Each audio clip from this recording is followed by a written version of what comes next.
Have you ever wondered why, even after achieving your goals, you still feel empty? Why, even with everything, you're still unhappy?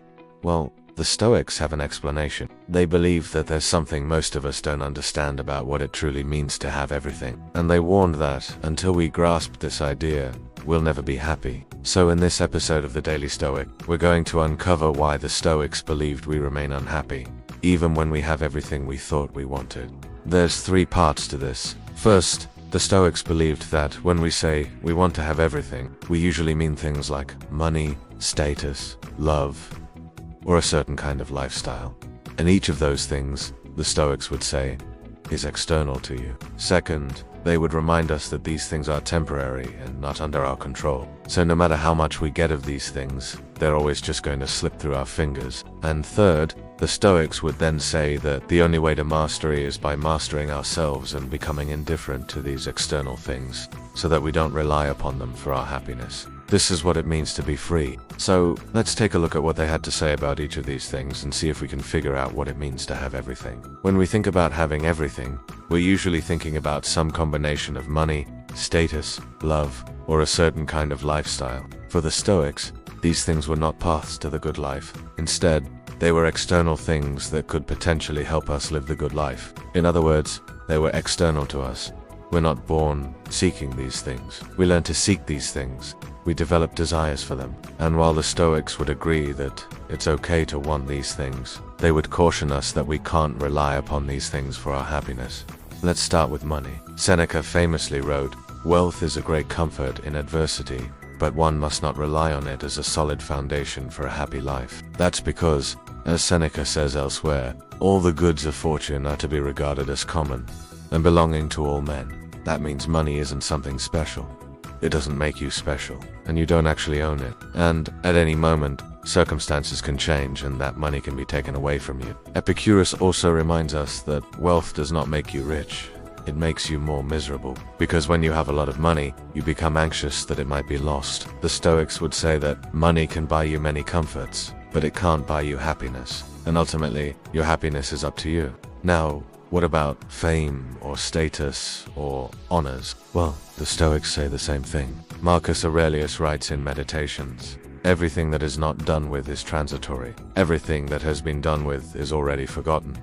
People's memories are short. They won't remember what you did for them. You haven't done it long enough. So no matter how high you rise, the Stoics would say that people's memories are short, and soon you'll be forgotten. And even if you aren't forgotten, even if the world remembers your name, the Stoics would say that those who honor you are only doing so because they benefit from honoring you. Marcus Aurelius writes, "Those who try to honor you won't even do that properly. They will demand something of you. They will think they're giving you a favor. They don't realize it's you who are benefiting them."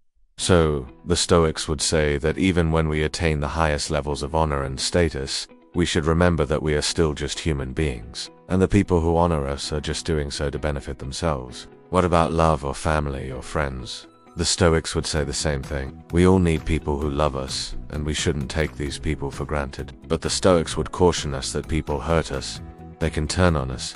They can disappoint us. They can let us down. And we shouldn't put our happiness in their hands. Epictetus says, "He is a fool who has made himself dependent on another person's goodwill." That's why Stoics would recommend not putting too much of your happiness into any one relationship. Diversify your emotional portfolio. Be careful not to put too much of yourself into any one person. Because if that relationship ends, or that person hurts you, you can't have all your eggs in one basket. The Stoics would say that it's best to expect nothing from anyone, including those closest to us, because people often disappoint our expectations, and we'll be less hurt and less disappointed if we go into relationships expecting nothing. You've probably heard the expression, "never meet your heroes."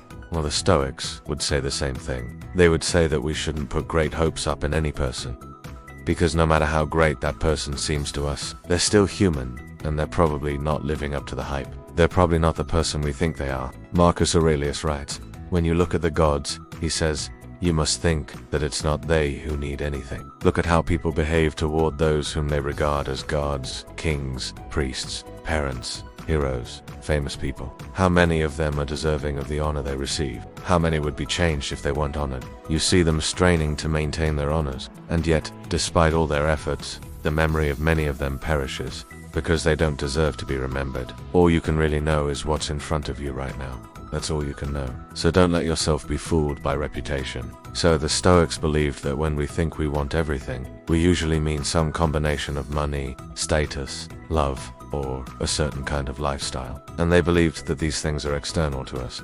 So what's the problem with that? What's wrong with wanting these things, or even having these things? Well, according to the Stoics, there are two big problems. The first problem is that these things are temporary and not under our control. As Marcus Aurelius writes, some things are in our control and others not. He goes on to say that things like death, for instance, are not in our control, but our thoughts about death are in our control. And the same is true with things like money or status or love or fame. These things are not in our control, but our attitude towards these things, our thoughts about these things, our reactions to these things, those are in our control. And the Stoics believed that the path to happiness and the path to virtue lay in focusing on the things that are in our control. The second problem, according to the Stoics, is that we tend to think of these things as being more valuable than they actually are. We assign these things more value in our minds than they actually have. So the solution, according to the Stoics, is to realize that none of these things are actually very valuable. They're all worthless, really, and to focus instead on the things that are in our control. And that begins with our thoughts. Marcus Aurelius writes, "You could stop all your worrying right now. You could choose not to worry about what may happen tomorrow. Why do you do it?" he asks. It's not necessary, and he adds, it's not even useful. That's because, as the Stoics say, the only way to mastery is by mastering ourselves and becoming indifferent to the things that are not in our control. In other words, it's not by getting everything that we think we want, but by getting our thoughts in order. Epictetus puts it bluntly. He says, the chief task in life is to separate things into two buckets. Things that are in our control and things that are not in our control. He then adds, when you've divided them, be careful to put your energy into the first bucket, the things that are under our control, and not into the second bucket, the things that are not under our control. That's because, as Epictetus says, we suffer more in imagination than in reality. It's future events that trouble us. It's the anticipation of what might happen. It's the things we think might happen. It's the things we fear might happen. It's our thoughts about these things that cause our distress. So the key to happiness, according to the Stoics, is not to pursue these things, or to avoid their opposites, but to focus on our thoughts about these things, our attitude towards these things, our reactions to these things, because that's where we actually have mastery and that's where we can actually find happiness. I'm curious, in the comments, tell me, what's one external thing you've been chasing, thinking it will bring you happiness? Now go and chase it and get it and realize that it's not going to make you happy. Then come back and tell everyone else about it in the comments below.